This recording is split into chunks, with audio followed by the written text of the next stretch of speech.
Halo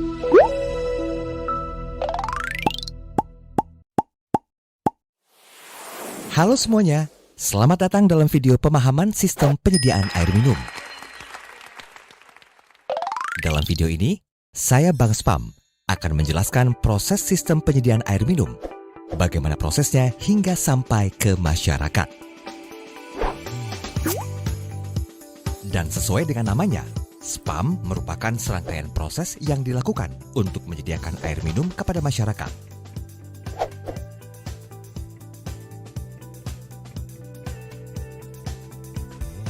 Sebelum masuk ke prosesnya, kalian harus tahu kalau Spam itu terdiri dari 5 komponen dan menjadi kesatuan dalam proses penyediaan air.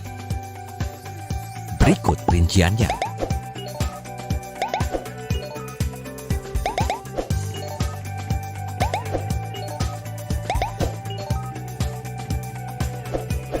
Pertama, komponen air baku, yaitu jenis sumber air dan sarana pengambilan yang akan digunakan. Selanjutnya, komponen kedua adalah komponen transmisi air baku yang dilanjutkan untuk dialirkan. Ketiga, komponen unit produksi, yakni proses pengolahan air. Keempat, komponen unit distribusi, yaitu saat air dialirkan kepada konsumen. Terakhir, komponen kelima, yaitu unit pelayanan. Yuk kita bahas satu-satu. Pertama, kita masuk ke proses pengambilan air baku yang berasal dari sumbernya.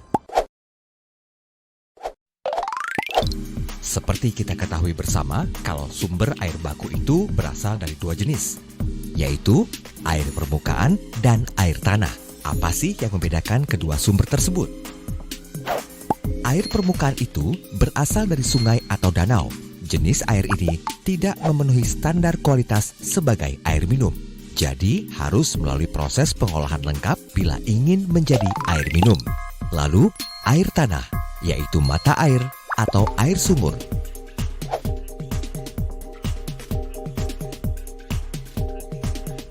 Jika air tanah mengandung besi atau mangan melebihi ketentuan yang berlaku, maka salah satu cara mengurangi kadarnya adalah dengan menggunakan proses aerasi. Proses aerasi adalah proses penambahan oksigen ke dalam air. Lalu membutuhkan pembubuhan disinfektan untuk mencegah kontaminasi bakteri dan mikroba pada air.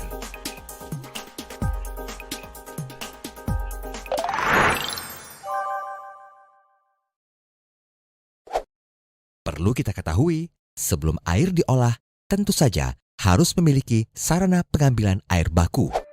Sarana pengambilannya bergantung dari sumber airnya. 1. Jadi, bila sumber air bakunya adalah permukaan air, maka bangunan pengambilan air yang digunakan adalah intake. 2. Tapi jika sumber air bakunya adalah air tanah, maka bangunan penangkap air yang digunakan adalah brown capturing. Setelah air baku diolah di sarana tersebut, prosesnya berlanjut ke komponen transmisi air baku. Nantinya dialirkan ke unit produksi. Ini adalah proses mengalirkan air ke tempat pengolahan melalui jaringan perpipaan transmisi. Pada proses transmisi air baku, air dialirkan ke tempat pengolahan melalui jaringan perpipaan transmisi. Tahapan ini menandakan air baku masuk dalam pengolahan lengkap. Bila sudah di tahap produksi, artinya air baku akan diolah menjadi air minum melalui serangkaian proses untuk memenuhi standar baku mutu air minum yang sesuai dengan Permenkes nomor 492 tahun 2010. Ketiga, masuk proses komponen unit produksi. Prosesnya dilakukan sesuai standar secara kimia, fisika, biologi, dan bakteriologis. Tapi, perlu diketahui juga, ada juga proses pengolahan yang tidak lengkap. Jadi hanya terdiri dari 1 atau 2 pengolahan unit saja. Misalnya, hanya pengolahan fisik saja. Berikut tahapan-tahapan proses pengolahan air baku. Tahap pertama, dimulai dengan koagulasi. yaitu proses pembubuhan bahan kimia yang disebut koagulan ke dalam air baku dengan pengadukan cepat untuk menghasilkan partikel yang lebih besar atau disebut flock.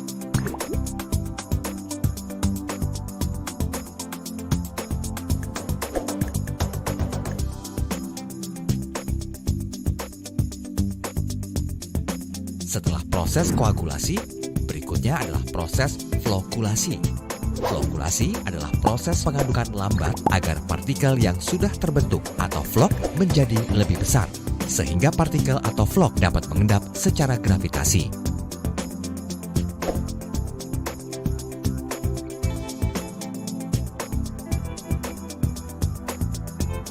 Kemudian setelah proses flokulasi, partikel flock diendapkan pada unit sedimentasi.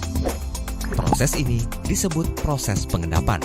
Endapan yang terbentuk atau biasa disebut lumpur bisa merusak lingkungan jika dibuang begitu saja. Karena itu, lumpur ini harus melalui proses pengentalan, lalu stabilisasi untuk mengurangi senyawa dalam lumpur dan dipisahkan dengan air yang masih terkandung di dalam lumpur. Proses berikutnya adalah filtrasi, yaitu menyaring partikel atau flock yang tidak dapat mengendap di proses sedimentasi. Filter menggunakan beberapa media, antara lain kerikil dan pasir.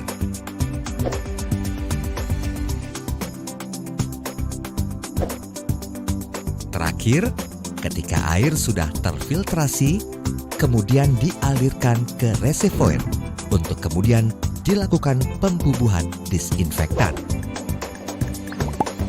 Fungsinya adalah membunuh bakteri dan mikroba lainnya.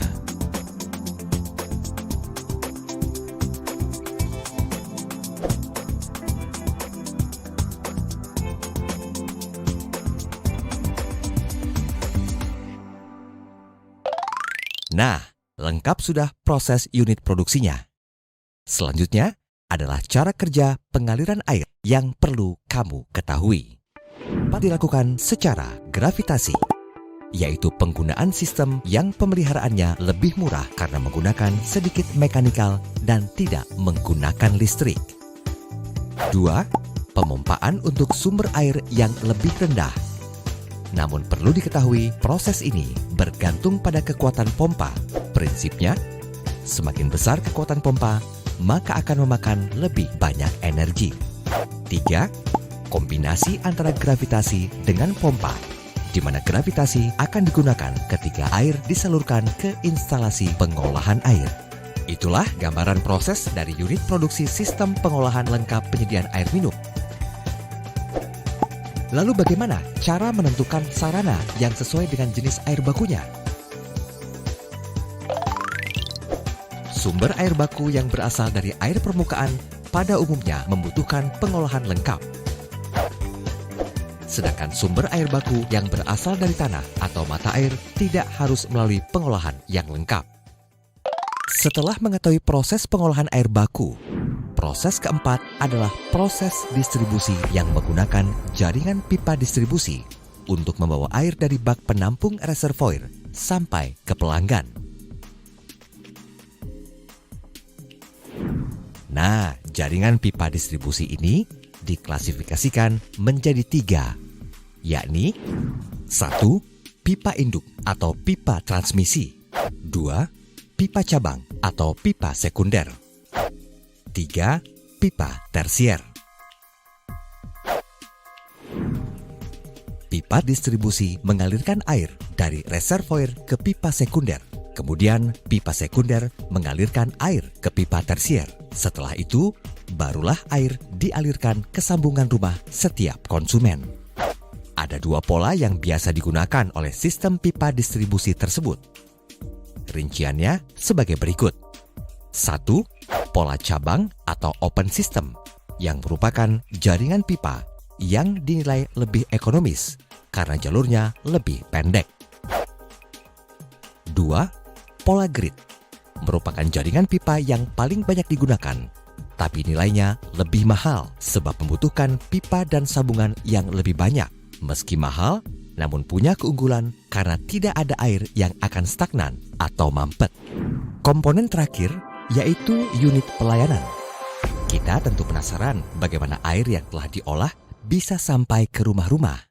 Di Indonesia, umumnya pelayanan spam dilakukan secara individual dengan menggunakan sambungan rumah atau SR dan komunal lewat penggunaan tangki air atau hidran umum dan master meter. Barulah air akan sampai ke rumah pelanggan. Jika pelayanannya secara individual, maka dilakukan dengan mengalirkan air langsung ke rumah pelanggan dengan menggunakan pipa yang dilengkapi dengan meter air. Tapi jika pelayanannya secara komunal, melalui tangki air atau hidran umum, maka air ditampung menggunakan tangki dan masyarakat mengambil air dari tangki tersebut atau dialirkan melalui master meter. Selanjutnya, masyarakat secara mandiri mengelola air tersebut. Demikian proses sistem penyediaan air minum secara lengkap sampai masyarakat bisa menikmatinya. Semoga bermanfaat ya.